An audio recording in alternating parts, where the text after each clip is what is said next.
Welcome to the Emergency Medicine Cases Podcast. I'm your host, Dr. Anton Hellman, bringing you Canada's brightest minds in emergency medicine from EMC Studios in Toronto.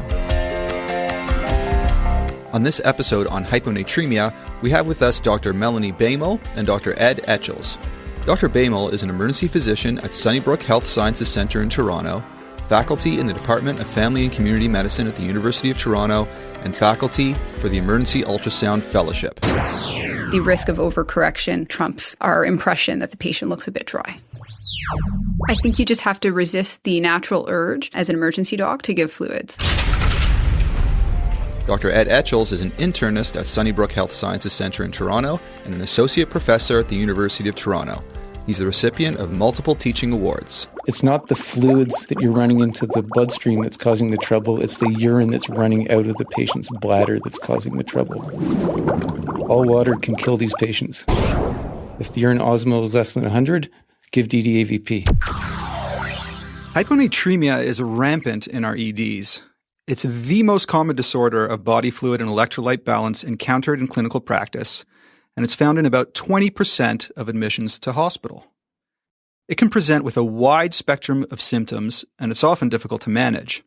Now, you might be thinking, hyponatremia isn't really a diagnosis, it's just a lab value. That hyponatremia itself doesn't worry me too much in the emergency department.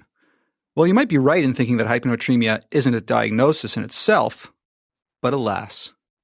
There's a clear linear relationship between the serum sodium levels below 135 at the time of admission to hospital and in-hospital mortality. In fact, hyponatremia is an independent predictor of mortality, especially when it's acute, and especially when it's mismanaged in the ED. Most of the hyponatremia that we see is mild and requires little acute therapy. However, overzealous correction of hyponatremia can lead to central pontine myelinolysis and death, while undercorrection can lead to cerebral edema. We need to know when and how to appropriately correct hyponatremia in our patients to avoid this morbidity and mortality. Understanding hyponatremia might even make us better diagnosticians. How? Well, hyponatremia can sometimes give us a clue to a serious life-threatening diagnosis like acute adrenal insufficiency, for example. And if we can learn an easy approach to the differential diagnosis of hyponatremia, then we just might be more likely to nail down some difficult diagnosis and be able to direct our treatment to the underlying cause more readily. So to help us sort through a solid approach to hyponatremia, the best management of hyponatremia that avoids brain explosions in our patients, and a whole slew of practice-changing pearls and pitfalls, it's my pleasure and honor to introduce Dr. Melanie Baimel, an ED doc who's given amazing informative talks on electrolyte imbalances and whose teaching skills I've been seriously envious of, and Dr. Ed Etchells, our very first internist extraordinaire on EM cases. So welcome, Ed. Thank you for inviting me. And welcome, Melanie. Thanks for having me. Great. So let's just jump right into our first case. Case number 1. An 82-year-old woman with a history of hypertension, depression, and alcohol dependence is brought in by her daughter, who tells you that her mother's been suffering from flu-like symptoms, which have progressed to vomiting and then lethargy, confusion, and difficulty walking. On exam, she appears stuporous with a heart rate of 110, a BP of 95/65, but a normal respiratory rate, temp, and O2 sat. Her GCS is about 12, but otherwise her gross neurologic exam is normal. Her neck is supple, chest is clear, and abdomen's benign. She's on an ACE inhibitor and hydrochlorothiazide for her hypertension and sertraline for her depression. The sodium is 104. The potassium is low as well. So Dr. Baimel, what are your initial immediate thoughts on this patient? What are you going to do with this patient who's 82 years old, history of hypertension, depression, alcohol, a little bit tachycardic, a little bit hypotensive, and her sodium's 104? So this is a tough scenario. She sounds really sick, and my first priority would be her hemodynamic instability. I think that trumps the worry that you may overcorrect the sodium by giving some fluids. So I would start with a fluid bolus of 500 cc's to try and normalize her pressure and go from there. And Dr. Etchells? Yeah, I completely agree. The serum sodium is obviously very low. The patient is awake. She's not having any seizures, so it's not a neurologic emergency. So the priority is restore adequate circulating volume. I too would give intravenous crystalloid. I would probably give her Ringer's lactate. Ringer's lactate. Very interesting. Okay. And why do you choose Ringer's over normal saline? Because it's closer in tonicity to her own current tonicity. Sodium concentration in Ringer's is 128. The sodium concentration in normal saline is 154. So Ringer's is more isotonic to the patient.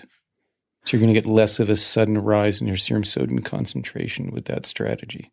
Okay, so you want to slowly correct that sodium, and so Ringer's would be a slower way of doing it. Ringer's will have less of an immediate effect on the serum sodium concentration.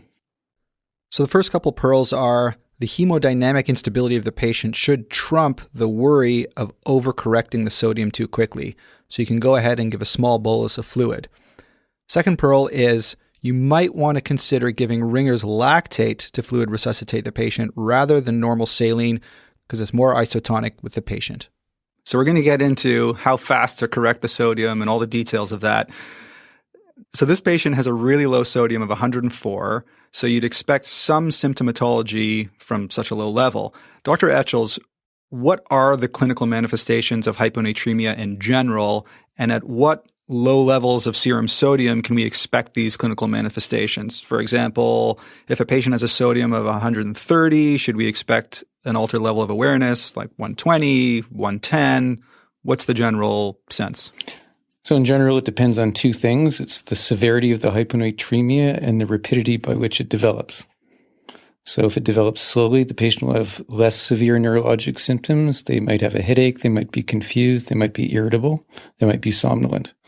If it's acute hyponatremia, then they're much more likely to have cerebral edema with seizures because there'd be no time for the brain to try and osmotically regulate the intracellular volume. So it's kind of like the analogy of a subdural. If you got a chronic subdural, you can adapt and basically you might have no neurologic symptoms, but if it's acute, you're definitely going to have some neurologic symptoms. I think that's absolutely right. So it depends on the chronicity, the absolute level of sodium, and the patient's overall health. All right, so headache, irritability, lethargy, confusion, disorientation, agitation, unstable gait, falls. These are some of the kind of vague symptoms that we see in lots of elderly patients especially.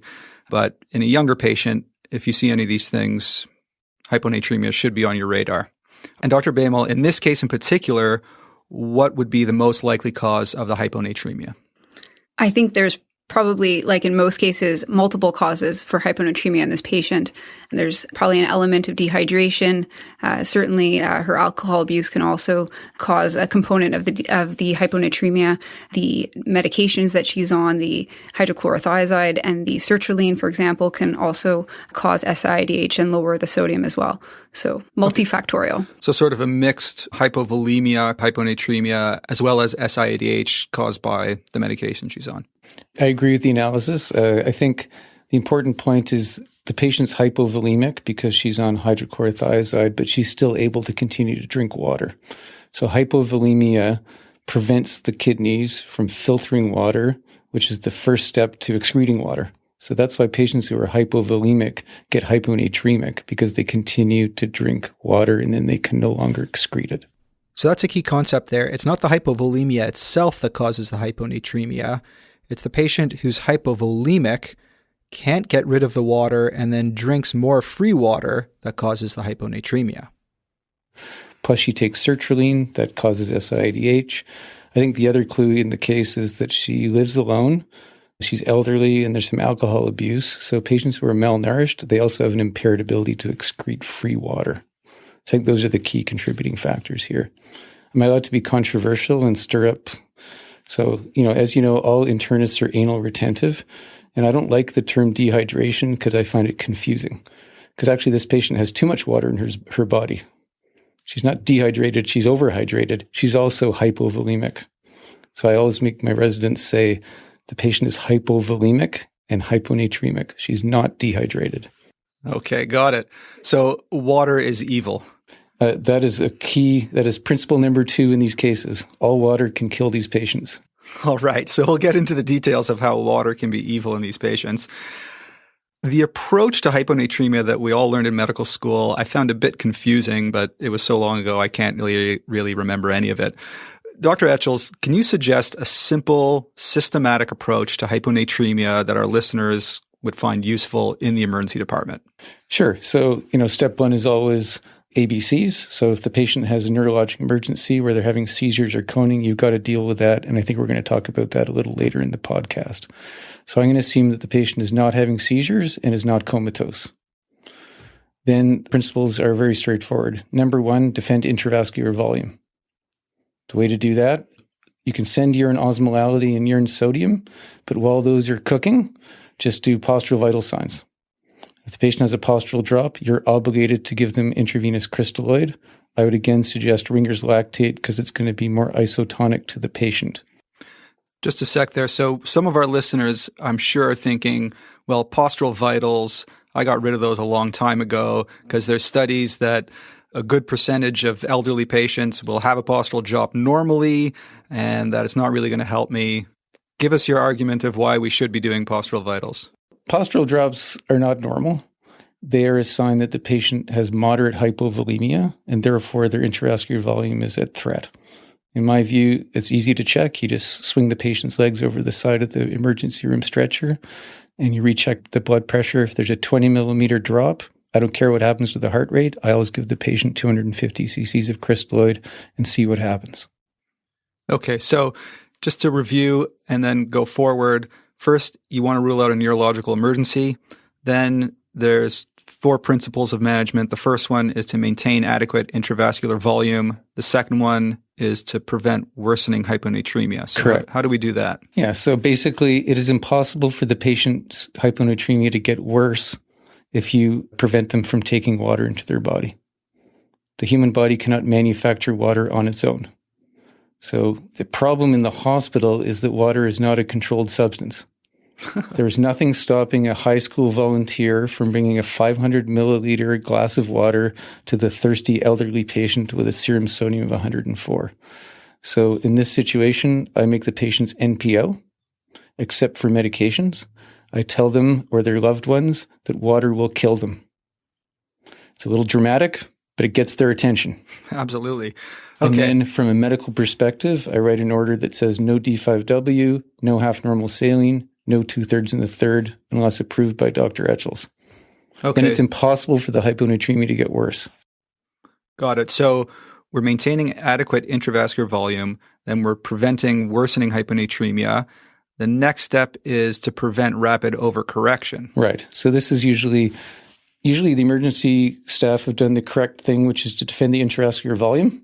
That's always the most important, and protect the brain. Then the patient's at risk for rapid overcorrection. Usually this happens in the patients with hypovolemic hyponatremia. So the situation is, it's very predictable. They come in hypovolemic. The hypovolemia prevents them from filtering water at the nephron. We do the right thing, which is defend their intravascular volume. That increases their GFR. They can now start filtering water. Then what happens? Well, because you've given them volume, you've turned off their volume-driven ADH secretion. So you reduce or turn off their ADH. And so now the water is excreted very rapidly through the kidney. This is what sets the patients up for rapid overcorrection. It's not the fluids that you're running into the bloodstream that's causing the trouble. It's the urine that's running out of the patient's bladder that's causing the trouble, which is why the monitoring of urine volume is the key to preventing rapid overcorrection. Basically, all I do is I monitor it. If the urine output is more than 100 cc's an hour, I send a stat urine osmolality. If the urine osmolality is now low, the patient's having a water diuresis, they're at risk of overcorrection.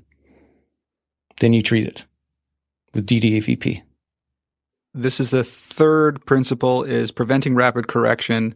The key is going to be monitoring the urine output. And then what's the last principle of management of hyponatremia? Principle number 4, then you can sit back and look at the cause. Why did this happen to the patient? Because you have to fix the underlying problem or it's going to recur. Got it. So first, to review here, we're going to rule out a neurologic emergency. If there's a neurologic emergency, if they're seizing, if they're coning, if they're comatose, we're going to be pulling out the hypertonic saline, which we'll get to how to do that in a little bit. And then the 4 principles of hyponatremia, and emergency doctors, we can usually remember 4 things anymore. It's kind of hard. Maintain adequate intravascular volume, prevent worsening hyponatremia, prevent rapid overcorrection, and then find the cause. Okay, so we're going to go into detail with all of these.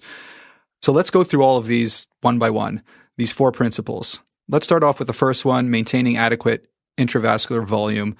Dr. Etchells, you had mentioned how you would manage the hypovolemic patient by assessing their volume status, looking at a postural job, looking at their urine output, maybe giving 250 cc's. What about the hypervolemic patient and the euvolemic patient? First, can you just give us an idea of, at the bedside, how you'd assess whether they're euvolemic or hypervolemic? And what would you do in those 3 different situations of hypovolemia, euvolemia, and hypervolemia?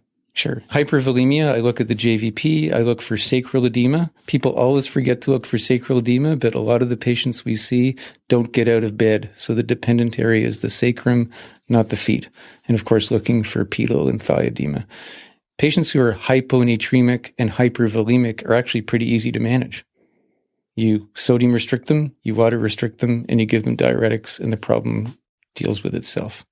They tend not to overcorrect. Then I look for hypovolemia. I look at the JVP. I look at the heart rate, the blood pressure, and the postural blood pressure. I don't care if I miss mild hypovolemia, because as you pointed out, studies are very clear to show that even expert nephrologists cannot tell the difference between euvolemia and mild hypovolemia. It's impossible. So that's what urine electrolytes are for. So I send those off when they come back. If I diagnose mild hypovolemia on the urine electrolytes, no problem. If I can't tell the difference, I don't worry about it. I just monitor the patients to make sure they don't become moderately hypovolemic by monitoring their postural blood pressure. One of the challenges we have in the emergency department sometimes is assessing volume status. Dr. Baimel, can you give us any other tips and tricks on how you assess volume status in the emergency department? I use a bedside ultrasound machine. It is really helpful with the clinical gestalt of the patient's volume status. So, for example, you can look at the IVC to see if it's collapsing by more than 50%. And if the width is less than 1.5 centimeters, you can usually infer that the patient is hypovolemic in the right clinical setting. You can also look at the heart to see if the left ventricle is hyperdynamic, and that can help as well. Okay, great. So if you're skilled at POCUS, then pull out that ultrasound and use it to your advantage to figure out whether these hyponatremic patients are actually euvolemic or hypovolemic. Now, in the case of hyponatremia associated with hypovolemia and a low blood pressure, don't you worry about correcting the sodium too quickly with your aggressive normal saline bolus or hypertonic saline or whatever you're going to use and causing central pontine myelinolysis? Is that something that we should be worrying about when we're treating the hyponatremic patient? Well, we should always be worried about it, but management of intravascular volume always takes precedence because the brain needs perfusion or it's going to be in trouble. So the other key point is it's extremely difficult to rapidly correct the serum sodium concentration just by giving intravenous normal saline. It always is followed by increased renal perfusion, increased water excretion through the kidneys. It's the water excretion to the kidneys that causes the rapid overcorrection. So you're never going to go wrong by giving the patient intravenous crystalloid to get their blood pressure to an acceptable level. You should always do that. And you just simply monitor their urine output. As soon as the urine output goes over 100 cc's an hour, send a stat urine osmo. If the urine osmo is low, give DDAVP, the patient will be fine. They will not overcorrect.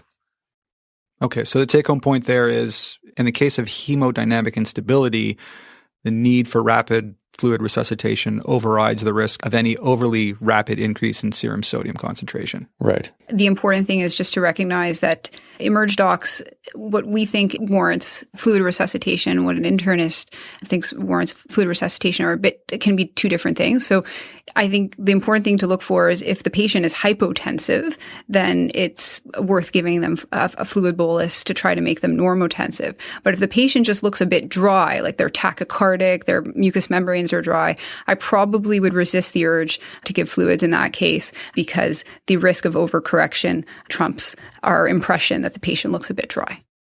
Okay, so your trigger would be hypotension, to be aggressively fluid resuscitating the patient. Okay. And we should be considering ringers instead of normal saline in these patients. Got it. Okay, so the first principle of hyponatremia management, again, is to maintain adequate intravascular volume by first assessing if the patient is hypovolemic, euvolemic, or hypervolemic using the usual bedside tools and maybe POCUS, and then either giving a 250 cc bolus if you deem them to be hypovolemic, make them NPO and give furosemide if you deem them to be hypervolemic, and do pretty much nothing except monitor them carefully if you deem them to be euvolemic. So now let's move on to the second principle of hyponatremia management, and that is preventing worsening hyponatremia. So Dr. Baimel, how should we prevent worsening hyponatremia in the ED? I think you just have to resist the natural urge as an emergency doc to give fluids. The right thing to do in these patients is to fluid restrict them. So that means, like Dr. Etchells said, making them NPO, saline locking the IV, and just walking away. And I think this is a really important point. And, it's on my list of things that I wish I would have known before I started practice. I have a standing bet with my residents when we go and see patients with hyponatremia. And the bet is that I guarantee that there will be 500 milliliters of free fluids within arm's reach of the patient. And I've never lost the bet. There's always 125 cc's of apple juice, a big gulp from 7-Eleven, and one of those giant water cups that some high school volunteer has brought to the patient's bedside. So I can't overemphasize it. I make the patients NPO except for medications, and I tell them that water will kill them. Okay. Water is evil, nothing by mouth, and you actually write in the chart no D5W, no 2/3, 1/3, and no half normal saline. You got it. All right, so those are the first two principles that we've covered, maintaining adequate intravascular volume and preventing worsening hyponatremia. Let's move on to the third principle, and that is preventing rapid overcorrection. Now, I understand that this involves checking the urine sodium and osmolality, which you mentioned, and I see internists do this often. ED docs, not so often, if rarely actually.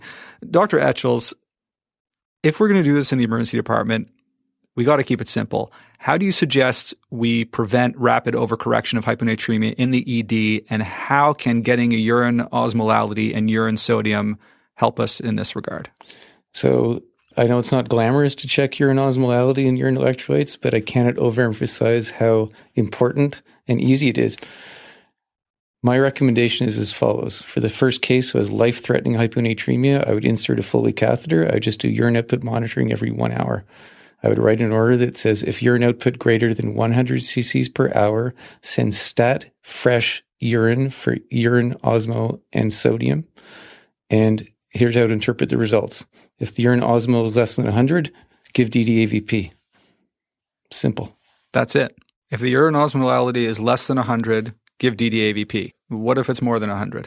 Well, then you can sit tight because the patient's not going to overcorrect too rapidly.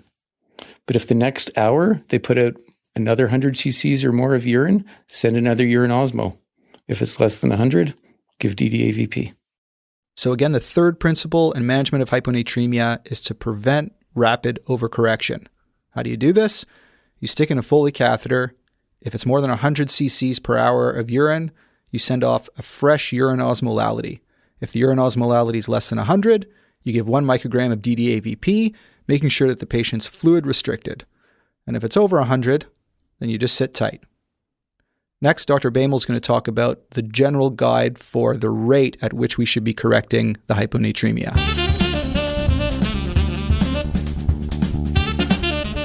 I like the new rule of sixes because it's easy to remember. I would be really conservative and use a correction limit of 6. There's really no safe limit, but 6 is a nice number because if you overshoot by a couple of millimoles, then you're not going to end up in trouble. This rule was created by the authors of a paper by Stearns et al. Called Treating Profound Hyponatremia, a Strategy for Controlled Correction. And it goes 6 a day makes sense for safety, and 6 in 6 hours for severe symptoms, and then stop. Okay, so if someone has severe symptoms, you don't want to go more than 6 millimoles per liter in the first 6 hours. And if someone does not have severe symptoms, then 6 millimoles per liter in the first day. I agree with that. Really, there's no rush. As long as the patient's awake and talking to you, Nothing bad will happen to them unless you let them correct too quickly or unless you let it go lower. So I think 6 is a reasonable number, 8 is a reasonable number. You would not want to go faster than 12. Then you're taking chances. Our tendency is to overcorrect, right?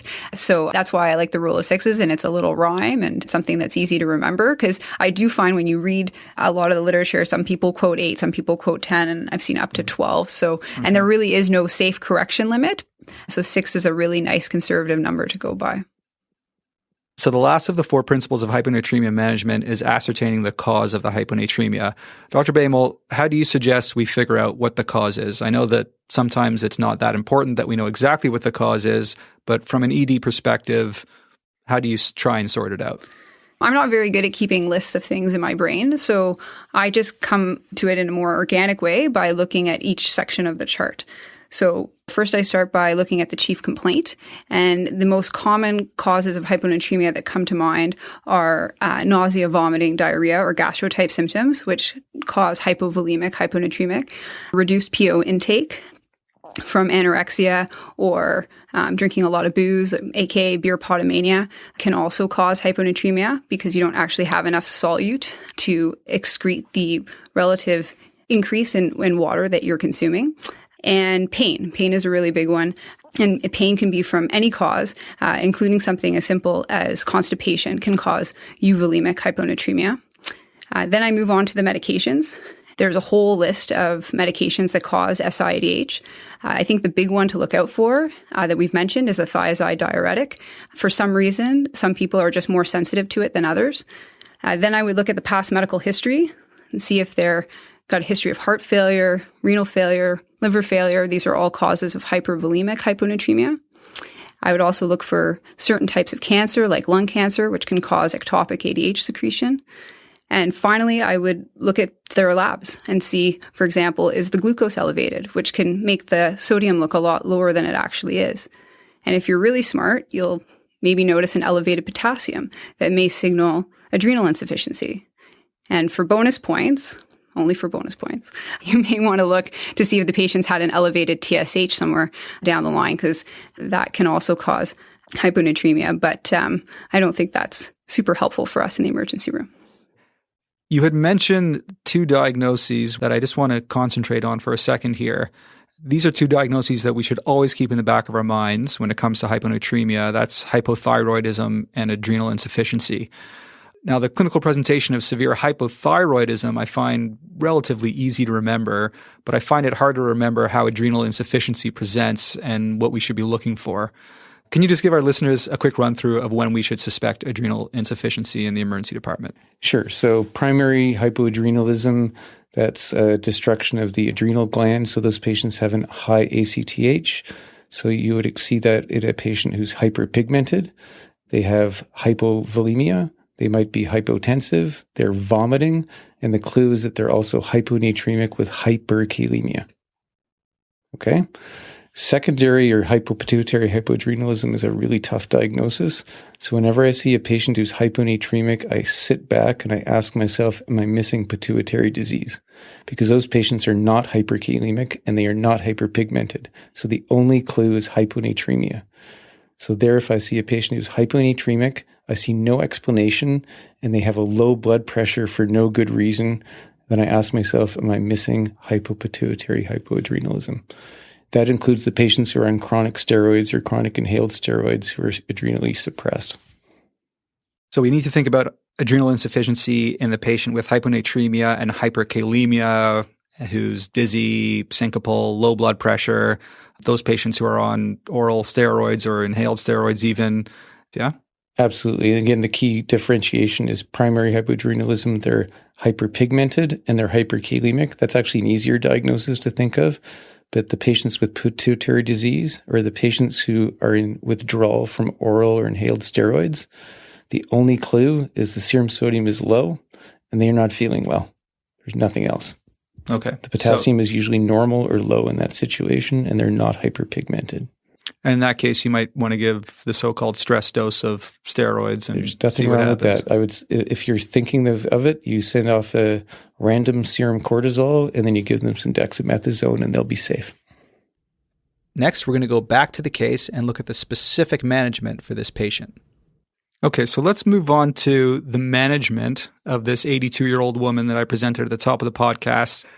Now, this patient had a low potassium as well as a low sodium. And my understanding is that if you correct the hypokalemia, that this will help correct the hyponatremia as well. Can you explain to our listeners how this works and how do you incorporate this into your management of hyponatremia in the emergency? Sure. So it's a really important concept, which is when you give potassium, it will almost immediately go intracellularly. It has to be exchanged with another cation. It's going to be exchanged with intracellular sodium. So when you give the patient 1 milliequivalent of potassium, it's the same as giving them 1 milliequivalent of sodium. It'll have the same impact on their serum tonicity. So the math, actually, I've done it for many years. It works out pretty simple. If you give the patient 1 tablet of 20 milliequivalents of potassium, and the math works out that that's going to change the patient's serum sodium concentration, depending on their size and weight, of course, by about 0.5 or 0.6 millimoles per liter. Assuming the patient's not vomiting, I would give her K-DUR, 20 milliequivalents, 1 tablet PO, 3 times a day. And over the course of 24 hours, I would anticipate a change in the serum sodium concentration of 1 to 2 milliequivalents, which is quite safe. Okay, in the emergency room, we often use KCl elixir. Okay. What dose would you recommend we give? If you wanted to use KCl elixir, I think 10 milliequivalents every 4 hours would accomplish the same thing quite safely. If the patient needs IV potassium because they're vomiting or unable to swallow, you just need to factor that into your correction. So I would give it in the smallest possible volumes over the longest possible time. Can you give us an example? Sure. I guess in this, let's pretend this first patient couldn't take anything by mouth for whatever reason. She's going to need some maintenance crystalloid anyway, so she doesn't become more hypovolemic. It'd be totally reasonable to give her normal saline or Ringer's lactate at 50 milliliters per hour with 40 milliequivalents per liter of potassium chloride. And overall, that will probably change the serum sodium concentration by a couple of millimoles over the course of a day. You still need to monitor the urine output as discussed. Got it. So just a quick review here. Correcting the hypo-K will help to correct the hyponatremia. And there's 3 options you have. You can use K-DUR, 1 tablet PO TID, and this will raise the serum sodium concentration by about 1 to 2 millimoles per liter over 24 hours, which is quite safe. Or alternatively, you can use 10 millimoles of KCl elixir Q4H, PO, or via NG tube. And this, although it tastes disgusting, works a little bit faster than the K-DUR. And finally, if your patient's vomiting or is NPO for whatever reason, you can give IV Ringer's lactate at 50 milliliters per hour with 40 milliequivalents of KCl per liter. We'll have this all in the show notes for you to review. Next, Dr. Baimel is going to explain how to assess for the possibility of cerebral edema in those patients with severe hyponatremia. Dr. Baimel, in assessing the patient with severe hyponatremia, besides the general clinical condition of the patient, how do you assess whether the patient's suffering from cerebral edema or not? You know, this is one of the most feared complications of severe hyponatremia. How do you sort that out in the emerge? Yeah, so there's no perfect test, but in addition to your clinical gestalt, you can use bedside ultrasound to detect an acute rise in intracranial pressure by looking for dilation of the optic nerve sheath. A width greater than 5 millimeters is considered abnormal. In the past, it's helped me diagnose papilledema and other causes like pseudotumor cerebri or an optic neuritis. So it's certainly better than I was mentioning earlier, my fundoscopic skills. You can also do a head CT and look for effacement of the sulci. And abnormal CT does not rule out cerebral edema because it can lag behind the clinical findings. Absolutely. Dr. Etchells, this patient's hyponatremia may be in part due to SIADH as a side effect from the hydrochlorothiazide and maybe the SSRI as well. How do you know that in the emergency department? Like, how can you determine in the ED which patients with hyponatremia have SIADH as the cause? Now, that's a very good question. And the answer is it's very difficult and it doesn't matter. So all you have to do in the emergency department is go back to the principles we've discussed, make sure their volume status is maintained, don't let the hyponatremia get worse, and make sure they don't overcorrect. and let the internist fuss over the volume status and the SIADH. It can take days or weeks to figure that out. But the patient will be fine as long as you don't let them get hypovolemic, as long as you don't let them get worse by letting them drink too much water or giving them hypotonic fluids. They'll be fine. Got it. Okay. So SIADH is a diagnosis of exclusion, so it takes a while to sort that out. That's where we earn our money, the 3 days of head scratching. Got it. Okay. Now, how about those patients? I learned in medical school, if they've got some major lung problem or some major brain problem, you should be thinking about SIADH. Yeah, I think that's right. So if you wanted to get started, you would do a chest x-ray and a CT head might have already been done. That would be a reasonable starting point, and a medication review, you'll usually find the answer. Okay. All right. So sometimes we can look smart for the internist if it's an obvious one, but often it's not.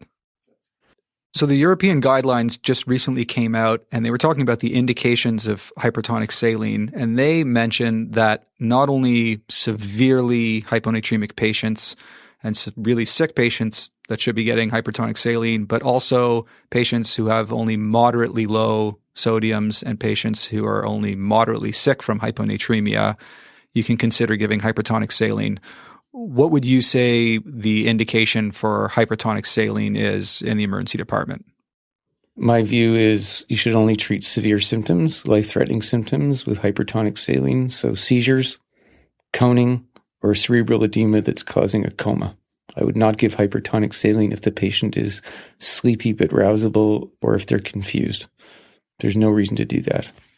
They're the patients, the most important thing is to prevent them from drinking more water and to prevent them from getting hypotonic fluids, and they will get better. Okay, so for those patients, you go slow. It's really only for the really sick patients that you suggest giving hypertonic saline.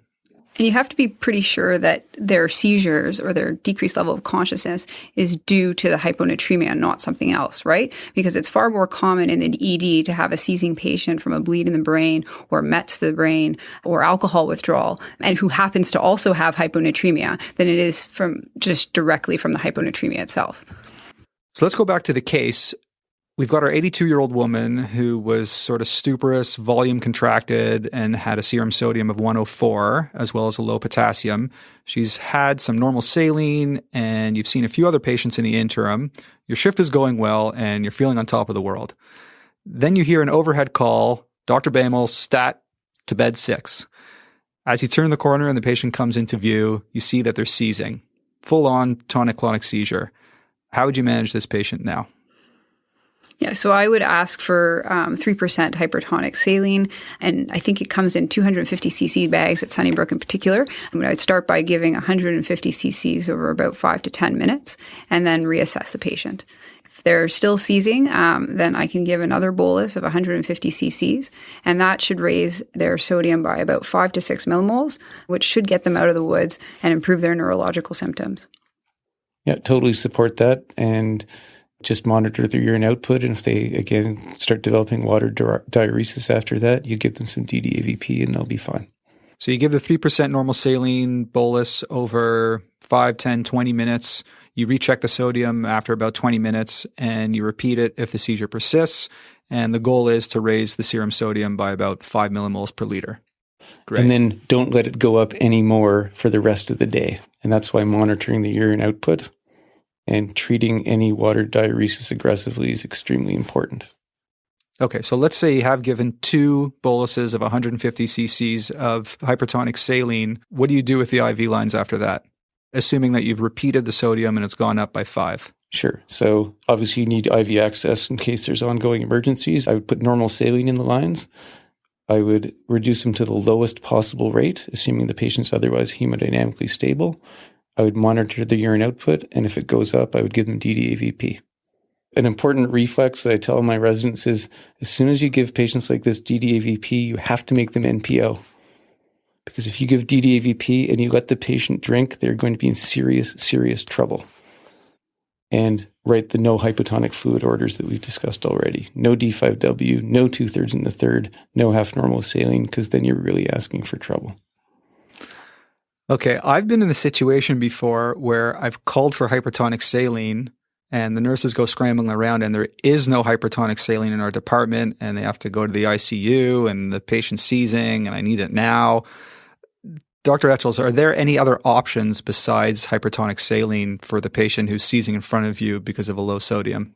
Sure. So you can use an amp of sodium bicarbonate. It's a little more concentrated than hypertonic saline. If you do the math, giving 40 cc's of the 50 cc amp is going to essentially be the same as giving Dr. Baimel's 150 cc's of 3% normal saline. So in a pinch, I would recommend giving almost a complete amp of sodium bicarbonate over about 5 minutes. So the poor man's hypertonic saline is almost an amp of bicarb. Yeah, but you have to do it a little slower because it's very hypertonic. Got it. Okay, we talked a little bit about SIADH and that it's not so important to make the diagnosis in the emergency department, but let's say you've got someone who's sort of obvious SIADH. They've got lung cancer and they're on hydrochlorothiazide and they're euvolemic and there's really no other reason. How do you manage these patients? So let's say you've got that lung cancer patient, hydrochlorothiazide, and their sodium is 115, and they're maybe a little bit altered. How would you manage that situation?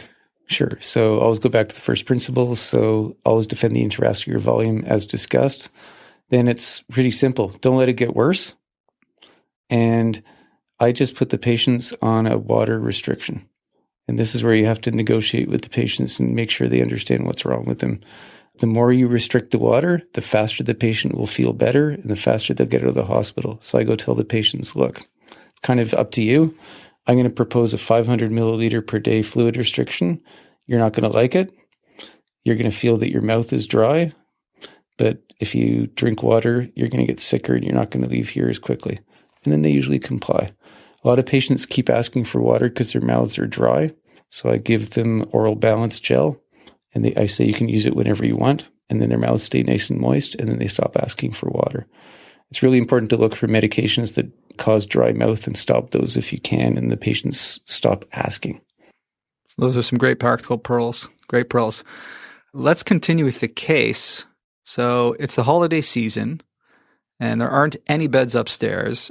So this 82-year-old woman, unfortunately, is still in your ED 48 hours later. You're called to the bedside again. The nurse tells you that this patient does not seem to be moving any of her limbs at all. She was agitated before, and she was trying to climb out of the bed, but now she's mute and lying perfectly still, but her vitals are totally stable. Dr. Baimel, what do you think's going on here, and what would you do to avoid any kind of worsening situation? So it sounds like this poor woman has had a stroke, but since we're doing a talk on hyponatremia, it's probably the rare and dreaded Osmotic Demyelination Syndrome, ODS, formerly known as central pontine myelinolysis, CPM. It can occur up to 7 days after the rapid and often inadvertent overcorrection of the sodium.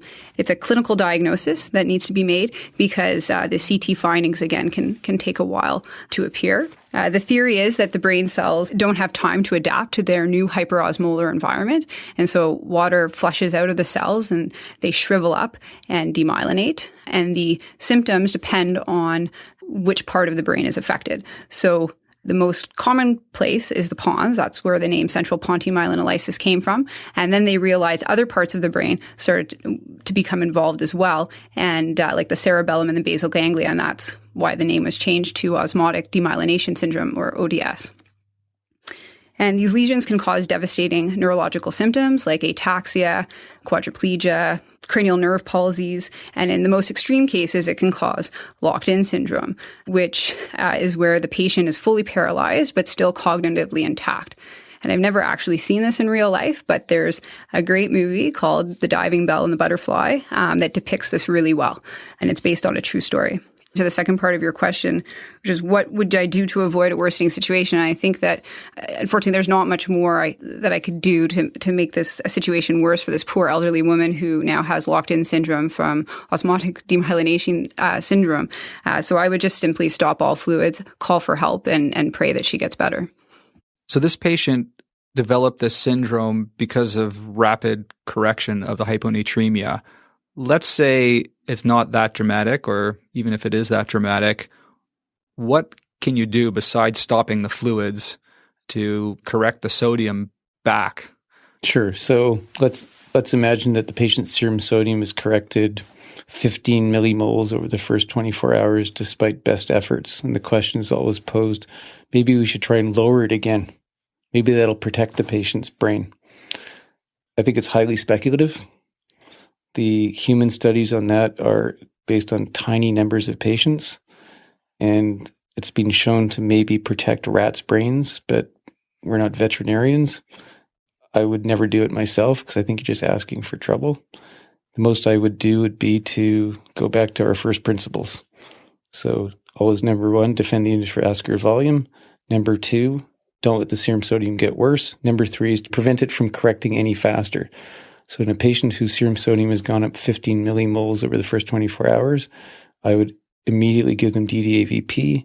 I would make them NPO. I would stop giving them hypotonic fluids and see what happened. I would call a nephrologist in that situation for advice, but I personally would not try to lower the serum sodium again. I think it's risky. This unfortunate woman has already developed the syndrome.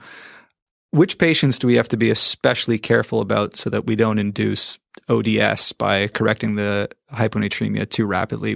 In other words, which patients are at risk for central pontine myelinolysis or ODS? Yeah, so it's generally the classic case would be an elderly female with chronic severe hyponatremia who's also hypokalemic and also malnourished. Kind of sounds like the case we had right off the top. So patients with chronic hyponatremia, hypokalemia, like an alcoholic who's malnourished, and a low sodium. Absolutely. So when you do get that little old lady who's been drinking too much and they're hypo-K and hyponatremic, be careful of overcorrecting their sodium. If you wanna do right, hold day, woman. So Dr. Etchells, I've personally never given DDAVP in the emergency department. Can you just review for our listeners exactly what the indications are for DDAVP and when it's really important for maybe the emergency doctor to step in and actually do it? Sure. So the setting where you're going to use it is the hypovolemic hyponatremic patient who's been given some intravenous crystalloid to restore their volume status, and now they've got a high urine output. So if the urine output is above 100 cc's per hour, you're then going to send a urine osmolality stat. If the urine osmolality is less than 100, you've proven that the patient is now having a spontaneous water diuresis. They're at risk of overcorrecting. So you should step in. It's very simple what to do. Make them NPO, write an order to prevent any hypotonic fluids from being given, and then give DDAVP intravenously. DDAVP is an extremely safe drug. The only bad thing that can happen is hyponatremia if they drink water. And that will buy you 8 to 12 hours of no problems. The patient will stop excreting water and they will be fine. And that 8 to 12 hours is probably all you need to get a friendly neighborhood nephrologist or internist to step in and deal with the rest of the patient. Great. So, Dr. Baimel, what do you think about giving DDAVP? Have you ever given it before? And if not, based on what Dr. Etchells is saying here, is this something you think we should be doing in the emergency department? I think it depends on where you work. At Sunnybrook, Dr. Etchells is right around the corner to ask for help and step in. But if I was working up north in Chapleau or Timmins, where that's not the case, then yes, I think I would feel comfortable to try it. Okay, so this is really the situation where you want to give DDAVP is if you don't have good backup and if you're really worried that this patient is being overcorrected for whatever reason, maybe your sodium is taking a long time to come back and you've thought this patient was more hypovolemic than they actually are and you gave them a couple liters of fluid and then you realize that they've been way overcorrected and you're worried that they might start demyelating and explode their brain. This is when you really should step in as an emergency doctor and give DDAVP. Great. That's a huge practice changer for me. And nothing bad will happen to the patient as long as you make them NPO and write the order for no hypotonic fluids. There will be no downsides to giving it. So in my experience with having the unfortunate experience of overcorrecting patients in the emergency room, what generally happens is that you give fluids before you know what the sodium is, because the patients come in, vomiting and they're a bit tachycardic, and your natural inclination is to give some fluid. Meanwhile, the patient is overcorrecting their sodium and peeing out all sorts of dilute urine that you're not measuring. So I think the important thing maybe is to try to make it more of a reflexive thing when you're giving fluid, to have some sort of monitoring of urine output, because that's going to be the key in terms of knowing whether their ADH has shut off and they're just starting to overcorrect. So a lot of times when I'm reviewing these cases with the residents, they pull out the famous formula that tries to estimate the change in serum sodium concentration based on the tonicity of the fluid that you're infusing and the patient's total body water. I think that formula is completely useless, and I've deliberately chosen not to memorize it because it assumes no urine output. It even says that. Do not use this formula if the patient has urine output. Well, that's a useless formula because most of the patients have urine output. When you read the studies that use that formula, it'll show you that patients where you rely on that formula will routinely overcorrect. It's because you're monitoring the wrong thing. You have to monitor the urine output. I can't overemphasize it. Stick the Foley catheter in, write the order for urine output Q1H. If urine output greater than 100 cc's, send stat urine osmo and call me. You'll never go wrong. So that's a good point, because during my training, I was forced to learn this formula for my exam. And certainly in my first year of practice, I tried to input the numbers and come up with an intelligent scheme to slowly correct the sodium, and would inadvertently always overcorrect the sodium using that formula. The reality from the emergency department physician's perspective is you don't know what the serum sodium concentration is until several hours after you've started resuscitating the patient. That's not your fault. The key is to recognize the situation as soon as you find out that the serum sodium is low and that you've been giving the patient intravenous crystalloid. The immediate next steps have to be insert a Foley catheter, fresh urine for urine osmo and sodium stat. And if there's going to be any delays in that, just make the patient NPO and give them DDAVP, and nothing bad will happen. No one knows what the serum sodium is when they're in triage. Yeah. And if their blood pressure is low, you got to treat it. If they're vomiting, you got to deal with it. Yeah. That's the correct management. Yeah, exactly. And the natural inclination is antiemetic plus fluid, right? That's always the right answer. And usually people feel much better, and you haven't done anything to their sodium, right? We're talking about a very small percentage of people that end up with this situation. And it's just recognizing it and dealing with it when it happens and not feeling bad about it is the main thing. I've got a feeling deep inside, oh yeah. On to case number 2. A 22-year-old otherwise healthy man comes in after completing his first marathon and collapsing at the finish line. Surprisingly, his vitals are within normal limits, except for a sort of borderline blood pressure of 98/60 and a temp of 38 degrees Celsius. His GCS is 11 and he looks pale. His ECG shows normal sinus rhythm at 96 beats per minute. There's no ST changes, no blocks, no signs of HOCM or Brugada. QT interval is normal. You give him a bolus of normal saline, and he's about to be whisked off to the radiology department for a CT of the head, and his sodium level comes back at 120. You wonder whether you should be giving him a saline bolus or not. So Dr. Baimel, what is the most likely thing that's causing this patient's hyponatremia, and how do you approach that? So the most likely cause of this patient's hyponatremia is probably exercise-associated hyponatremia, EAH, which is an acute cause of hyponatremia that occurs in endurance athletes where they drink more water than they can pee out. But wait, hold on a second. Isn't that this guy's just been running a marathon? He's been sweating like a hog for maybe 3 hours. He's been running and sweating. Isn't this guy dehydrated? Well, that would be the cognitive trap. The thinking is that there's actually quite a big component of SIADH in these athletes, just from the sheer pain of having ran 42 kilometers. So they actually aren't able to pee out the water that they're drinking during the race. And giving them isotonic fluid will just lead to more water retention and worsening of their hyponatremia. Wow, so this is counterintuitive. So this exercise-induced hyponatremia, the problem is too much water. And there's an impairment of actually being able to excrete it out by the kidneys because of inappropriate ADH secretion. Okay, so as opposed to your natural instinct to go give this patient fluid, how would you manage them in the ED? So it depends on how sick they are. In this patient who sounds pretty sick, then I would probably give them a bolus of 3% hypertonic saline, about 100 cc's, and then go from there. If the patient had milder symptoms like lethargy, nausea, vomiting, then I would just fluid restrict them and let their bodies fix themselves. Eventually, the ADH will shut off, they will diurese, and their sodium will correct. Okay, so the big learning point here is don't assume quote, dehydration in these marathon runners. A lot of them are drinking way too much water while they're doing the marathon. And if anything, they should just be fluid restricted. If they're having a neurologic emergency right in front of you, then you can reach for the hypertonic saline. Otherwise, just fluid restrict and they should get better. I would just say that because of EAH, there's been a de-emphasis on overhydration at these races. For example, water stations are being placed further apart and athletes are told to just drink when they're thirsty. So there has been a big push in recognition of this important syndrome.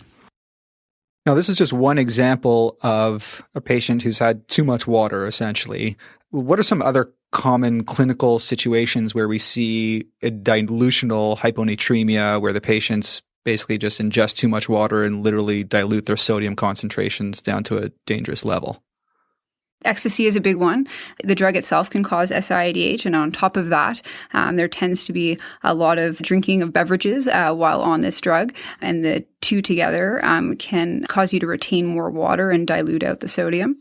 The other big one is psychogenic polydipsia, where patients with mental health issues compulsively drink tons and tons of water because God told them to, or because the drugs make them very thirsty and also cause SIADH.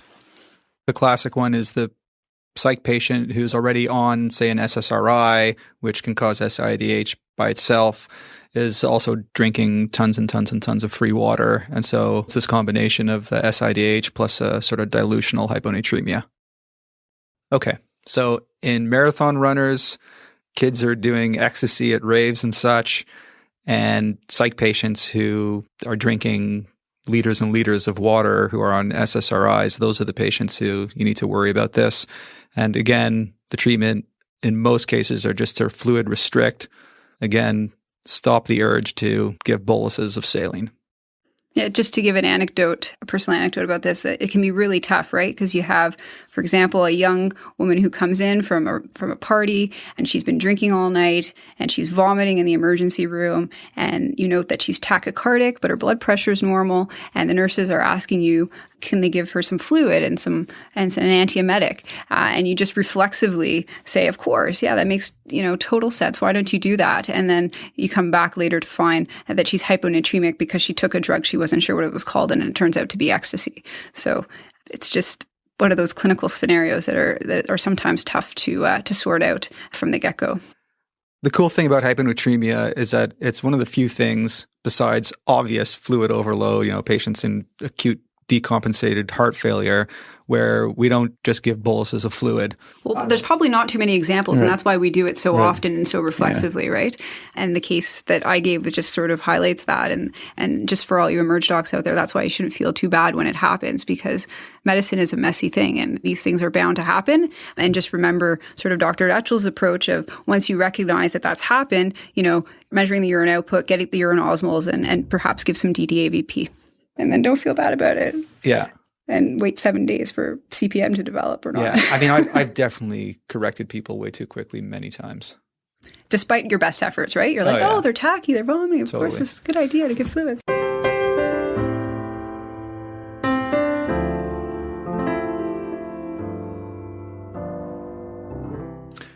On to case number 3. A 53-year-old man with a history of CHF and chronic renal failure comes in with acute decompensated heart failure, satting not too badly, 88% on room air. He's on 100 milligrams of furosemide daily, as well as an ACE inhibitor and spironolactone. He's alert and oriented and doesn't seem to have much difficulty breathing. His JVP is up, he's got some crackles at the lung bases, and he's got moderate pitting edema up to his knees. After giving him a couple of sprays of nitroglycerin, he seems to be settling down, and then his sodium comes back, and it's 117. So Dr. Etchells, how would you manage this patient who's in CHF, has a sodium of 117, and his creatinine sky high? Sure. This is why we go into internal medicine. We love these cases. So clearly there's no neurologic emergency here, so we don't need to fret about the serum sodium as an urgent problem. So go back to first principles. First is defend the intravascular volume. Well, in this case, it's overly defended. He's got too much intravascular volume, so that's not a problem. In fact, we need to get rid of some of his volume. Second principle is don't let the serum sodium get any lower. So same principle. In this case, I would make the patient NPO, at least overnight. Principle number 3 is actually not a big problem for these patients. It's very hard for them to overcorrect, and I'll explain why in a second. And then the cause is obvious. So let's go back to the first principle. So he's hypervolemic. Therefore, the first most important thing to do is saline lock all intravenous's. Then I would give the patient some furosemide. So wait, hold on there for 1 second. Yeah. This patient has a sodium of 117, and they're already on 100 milligrams of furosemide at home. Yeah. Isn't partly the reason why their sodium is so low is because they're on such a high dose of furosemide? No, the reason why their serum sodium is low is because they're still drinking water and they can't excrete it. Furosemide is in and of itself isn't causing the hyponatremia. It's different from hydrochlorothiazide. There's no problem with giving more furosemide to this patient? No. It's actually the correct management. And a general rule of thumb is when you give furosemide, the patient pees out half normal saline. For every liter of urine that the patient makes, they're peeing out about 500 milliliters of free water. So it's very hard for these patients to overcorrect too quickly. Simply put, these patients who are fluid overloaded that come in with a low sodium, you fluid restrict them and give them more furosemide. Yeah, fluid restrict, sodium restrict, and give furosemide. Great, easy. So let's bring it home with a review of Dr. Etchells' approach to hyponatremia. Number 1, is there a neurologic emergency? Is the patient seizing, or is there cerebral edema with coning or coma? If so, give hypertonic saline. 100 to 150 cc's of hypertonic saline over 5 minutes with a repeat of the serum sodium in about 20 minutes with a goal of increasing the serum sodium by about 5. You can repeat the hypertonic saline once if you need to. Then there's the 4 principles of hyponatremia management. Number 1, defend the intravascular volume. Number 2, prevent worsening hyponatremia. Number 3, prevent rapid overcorrection. And number 4, ascertain the cause. So in terms of defending the intravascular volume, if the patient's definitely hypovolemic, low BP or postural drop of more than 20, give IV Ringer's lactate 250 to 500 milliliter bolus. Remember that in the case of hemodynamic instability, the need for rapid fluid resuscitation overrides the risk of an overly rapid increase in serum sodium concentration. If the patient's hypervolemic, just make them MPO and give them furosemide. The second principle of the management of hyponatremia is preventing worsening hyponatremia by fluid restriction. Lock the IV and make the patient NPO. Simple. The third principle, prevent rapid overcorrection. Now, this will occur almost exclusively in patients with hypovolemic hyponatremia after the hypovolemia is treated. So, number 1, monitor the urine output with a Foley catheter. If the urine output is more than 100 milliliters per hour, send fresh urine osmolality. If the urine osmolality is less than 100, give 1 microgram of DDAVP, making sure that the patient's fluid restricted. If it's over 100, then just sit tight. Remember that the general rule for correction of hyponatremia is the 6 rule. That is, 6 millimoles in the first 6 hours for severely symptomatic patients, or 6 millimoles per liter in the first 24 hours for mild symptoms. And lastly, the 4th principle of the management of hyponatremia is a search for the cause. And Dr. Baimel does it this way. You look at the chief complaint. If there's gastro symptoms or excessive beer drinking, or there's no intake, or the patient has a lot of pain, then that could be their cause of their hyponatremia. Then you look at the meds. If they're on hydrochlorothiazides or SSRIs or some other cause of SIADH, that's the cause of hyponatremia. If they're suffering from a disease that causes obvious hypervolemic hyponatremia like CHF, renal failure, or liver failure, then that's probably the cause of the hyponatremia. If they have lung or brain lesions, then they probably have SIADH as a cause. And lastly, look at the labs. Hyperglycemia can cause pseudo-hyponatremia, and hyper-K in the setting of hyponatremia should make you think of adrenal insufficiency. This entire algorithm will be in the show notes on the blog post and in the written summaries, so you might want to review it there to make it stick. Well, that about wraps it up for this month's episode. I hope to see you all at the EMU conference at May. That's Emergency Medicine Update Conference in May in Toronto. So until next time, take it easy.